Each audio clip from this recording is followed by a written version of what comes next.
Hi everybody, welcome to the fourth lesson for Business Management 3-4. Today we're going to be focusing on motivational strategies and performance management. This will be the second video in the secondary study of the course. To start off, we're going to be focusing on motivational strategies, and the first one that we're going to look at is performance-related pay. So performance-related pay is where employees' money and remuneration is tied to the performance within the business. So as employees work harder and achieve targets and perform better, their pay is also able to be increased. So it's good because it recognises the achievement and commitment of employees and rewards them for their hard work. That also creates this corporate culture of being productive and hardworking, which obviously improves the business's performance. In regard to motivational strategies, it's good to talk about them in relation to short-term and long-term motivators.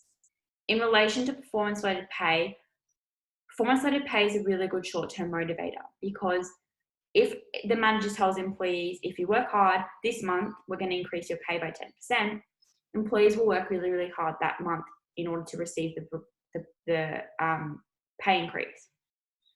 However, once employees have received that reward, they're no longer going to be motivated by that. So it's not a very good long-term motivator. Another thing to note is that it can create some sort of competition between employees because performance-related pay can't be provided to all employees in the business because that's very, very expensive. And so that may demotivate employees that aren't able to receive performance-related pay or who are overlooked.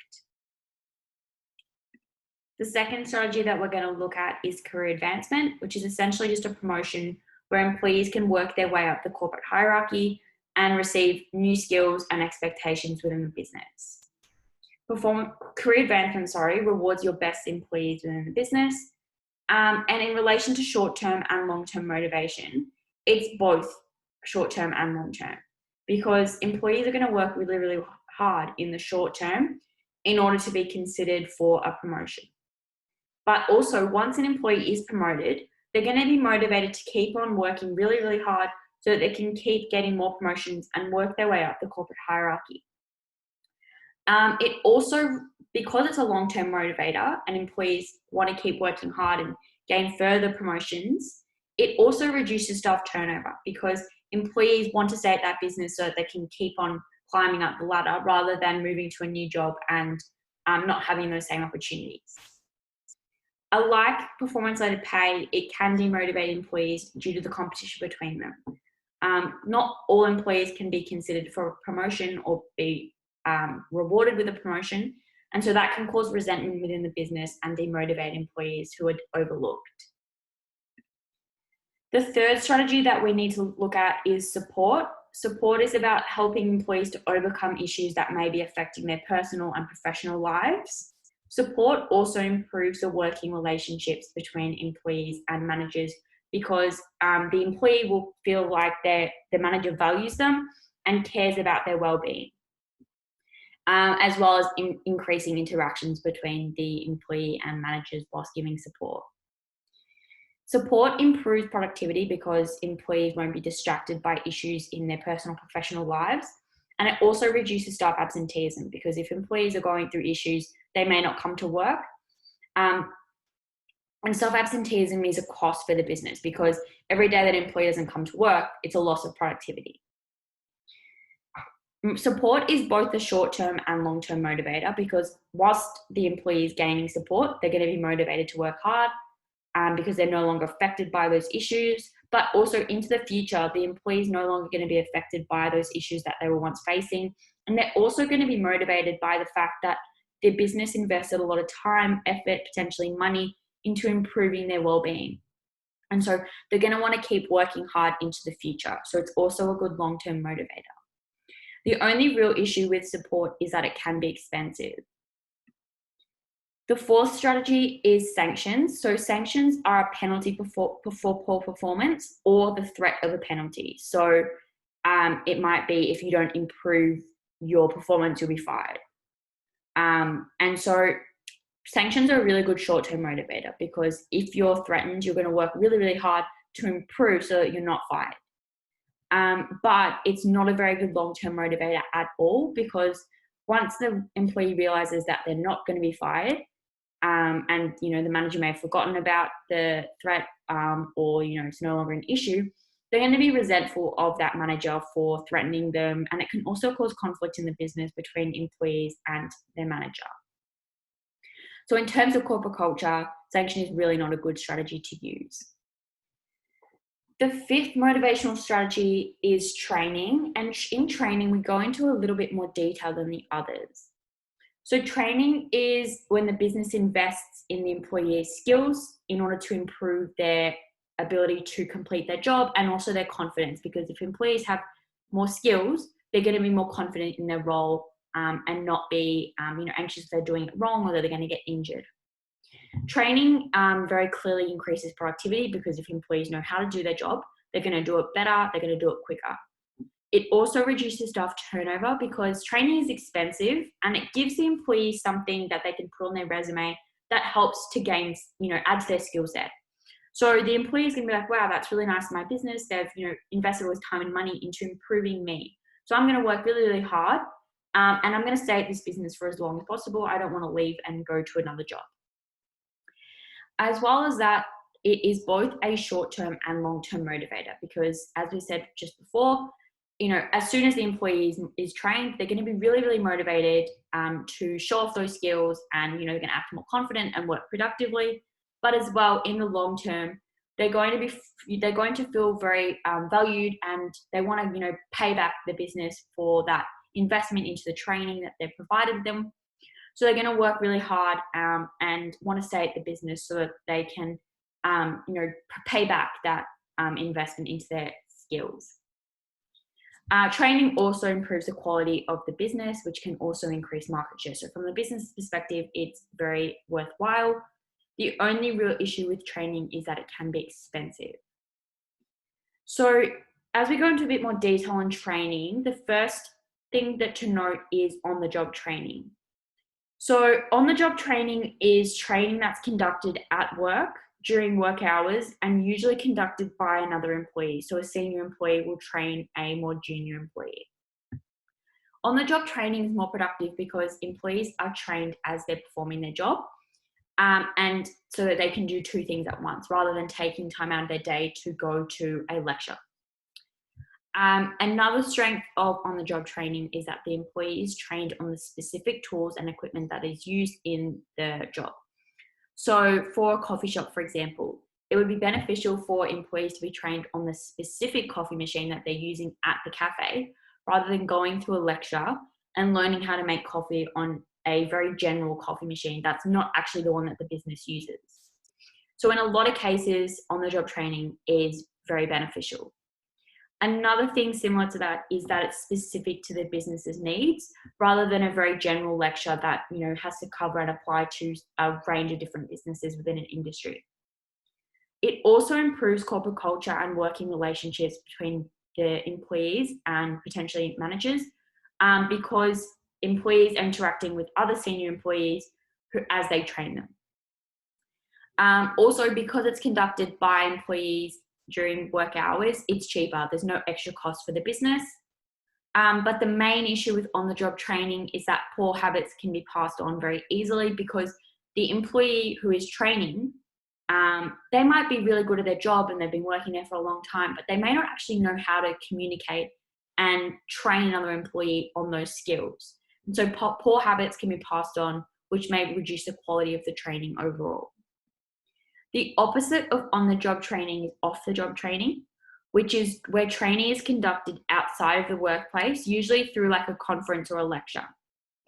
So off-the-job training is good because a wide range of skills are taught, and employees are taught by experts, not only in that specific area, but also experts in how to train.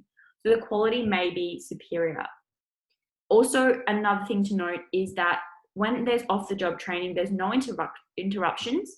So it may be more productive, because if you're being trained at work, a customer may come in or things come up, and the training can be very, stop and start, which, reduces the amount that the employee actually takes in. Whereas at a lecture, it's all in one go. There's no interruptions within the workplace. It also allows employees in the business to network and meet other people in the industry, which may be beneficial to the business. But in terms of weaknesses, as similar to what we spoke about before, off-the-job training is not specific to the business. It may be in some industries, but for most industries, it's not. So for the coffee machine example, it might be a very general demonstration of how to make coffee, but it wouldn't be specific to what the business actually uses. It's also more expensive because the business will need to pay for conferences, accommodation, transport, all those extra things. And also there's a loss of productivity because employees need to take time out of their work week to go to attend these conferences. Another thing to add is that the business doesn't have control over what is actually taught because it's not organized by the business itself. So what they might think is useful, it may actually end up not being relevant to the business at all.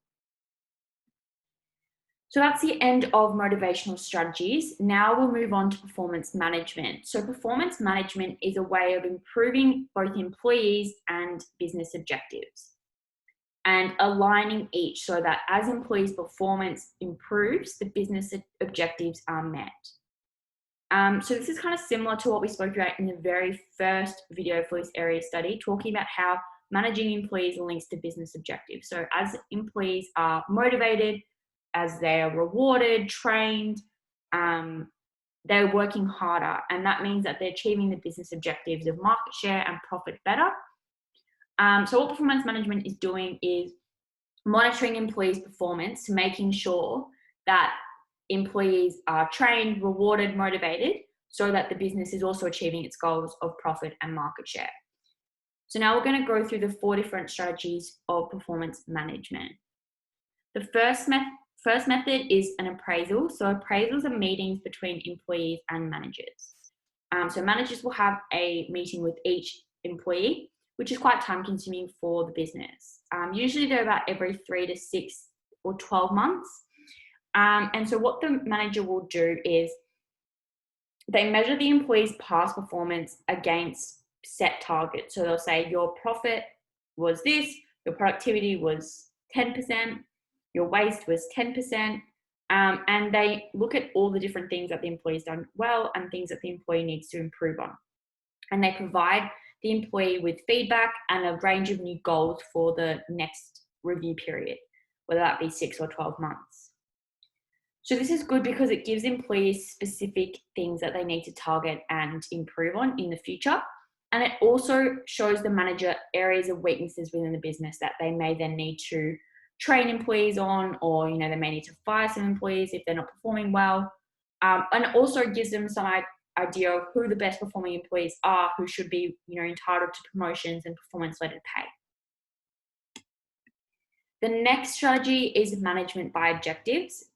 A little hack is that it's the exact same thing as Locke and Latham's goal setting theory.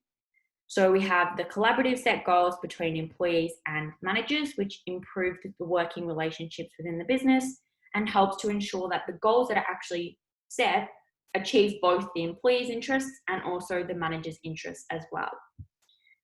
Remember that the goals have to be challenging but attainable. So something that motivates employees because it's not super easy to achieve, but something that's not impossible that they're going to give up on. The goal also has to be specific and it has to be clear. So to improve productivity by 10% over the next month. That's something that the employee can work towards, they have clear direction, and they can measure their performance in order to achieve that. The last thing of management by objectives, remember, is the ongoing feedback, which helps the employee stay on track and gives them any tips to improve to achieve that goal as well. Management by objectives is very time consuming because the manager needs to sit down with each employee and create a specific goal for them, as well as giving them ongoing feedback. However, because the goals are collaboratively set and there's that ongoing feedback, the employees understand their expectations better.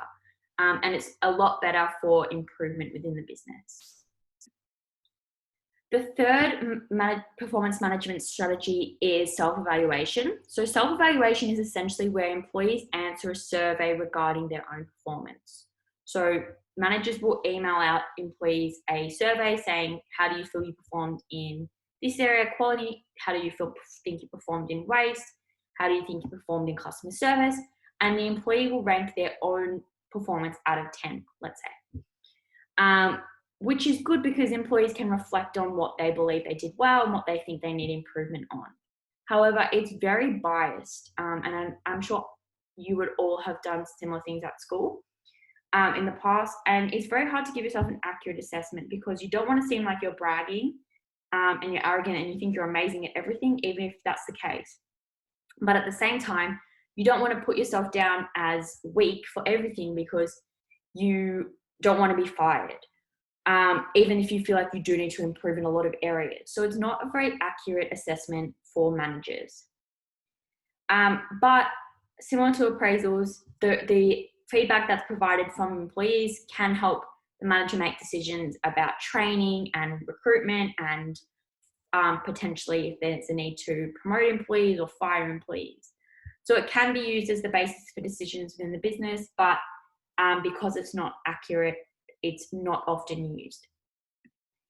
And the final type is employee observation. So employee observation is where other employees within the business watch and review one other employee's performance within the business.